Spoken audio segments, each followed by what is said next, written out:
political empowerment, before economic empowerment, we've elected 8,000 public officials. So the question is, what must we do now with this incredible base of resources?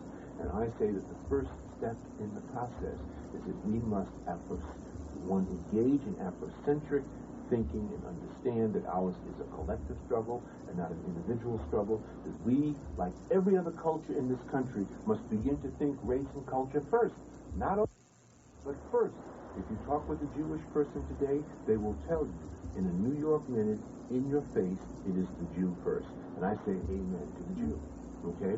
I was recently giving a speech in Los Angeles, and they were driving me to the speech, and we drove down Olympia Boulevard, Joe. And for 2 miles, on both sides of the street, on Olympia Boulevard, were Korean stores, Korean shops, Korean houses, Korean buildings. You couldn't even read the signs. They were all Korean. Okay?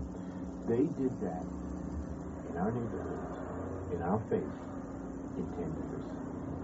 Every culture in this country understands that you pool your resources, that you start businesses, that you support those businesses, that you employ each other, and that you use that as an economic base and foundation from which to take your culture to the next level. You don't believe me? Read this wonderful book by Joel Kotkin called Tribes, and how race and identity determine success in a global economy. Okay? So it's a wonderful book, and I know that you sell it at your store. But this is an important concept. We must begin to think race and culture first, not only. Because I was born at night, but not last night. I do understand that 98% of all the resources in this country are controlled by white males. So I have two Rolodexes on my desk. Both are the size of a Coney Island Ferris wheel, okay? One is a Solodex, S-O-U-L, and one is a Rolodex, okay? Now, the reason I have a Solodex on my desk is because it reminds me every single day of my life to begin with African American needs. So every need that I have, I begin with us first. And then if I can't get what I need and get done what I need done, I then move on over to my Rolodex, okay? But between the two, I can get the job done that I need to do. So whether it's using an African American cleaners, whether it's using an African American consultant, printer, or bookstore, or whatever the case may be, I begin there first. Yes, I know that there is too much mediocrity in our businesses. I know that. And I know that we have to make sure, and I encourage every African American to go out of their way to support our businesses so that we can become better and stronger. At the same time, we have to go out of our way to constructively criticize our businesses so that they can become better, so that we can grow. But if we don't do that, we have what we call, what is called a circular problem. The circular problem is no support, no improvement. No improvement, no support. No support, no improvement. And the beat goes on. It's a vicious cycle, and ultimately we end up being out of business.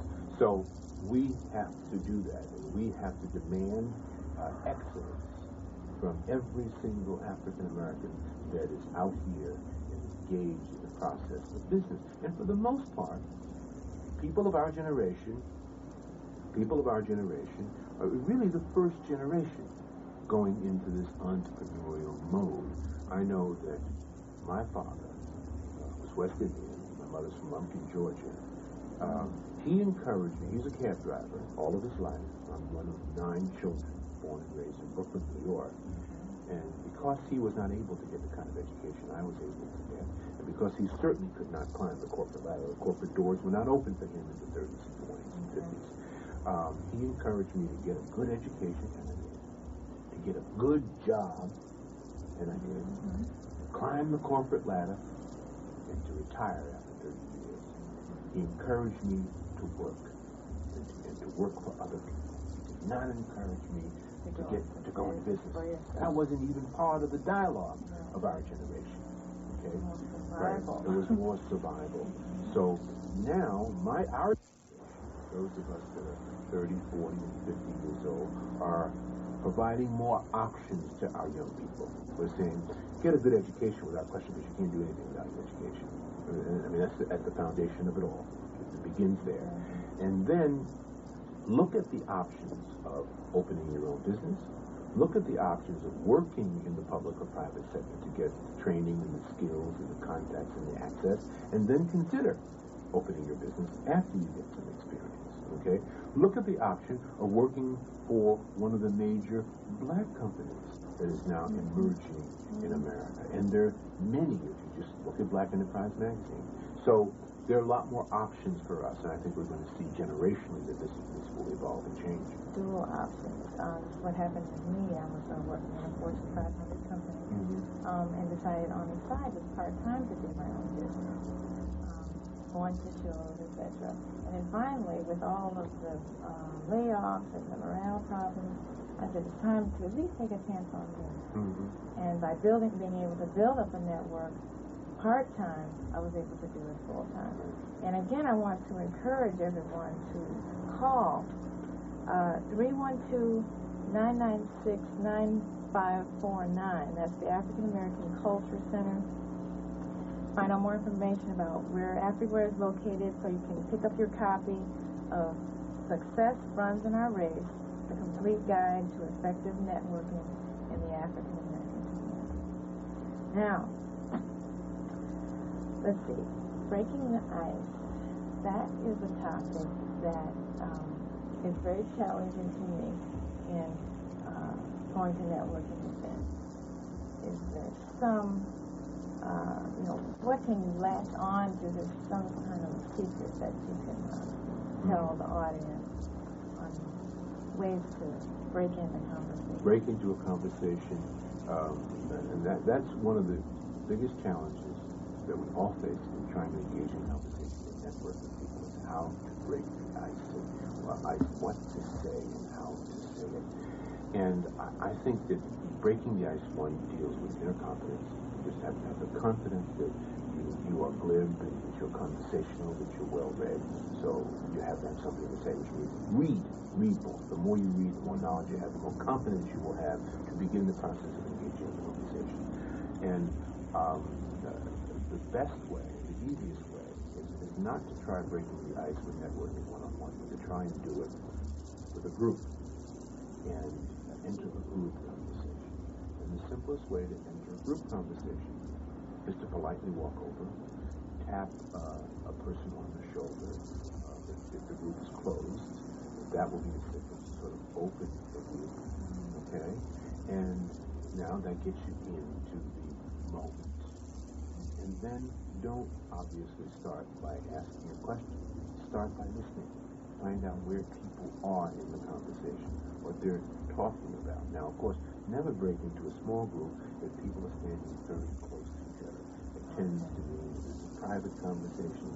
They may be discussing something very parochial, very specific, so you don't want to interrupt and that kind of thing.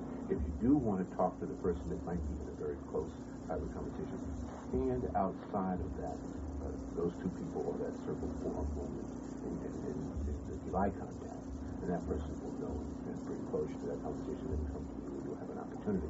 But tap the person on the shoulder, hand, the group will open, listen first, find out the nature of the conversation, okay, and then gently probe and ask a question that is consistent with what is going on. A lot of times, a new person coming into a group setting is good because the conversation may be moving in a direction that the group doesn't want to take it. It may be sort of winding down. You may have some group dynamics, and maybe after 10 or 15 minutes, it's sort of worn down. And so a new person coming in gives new energy. So understand that your contribution, your coming into that situation, brings value to it. People are looking forward to hearing from you. They're excited that you're there, so you should not be fearful of contributing to it.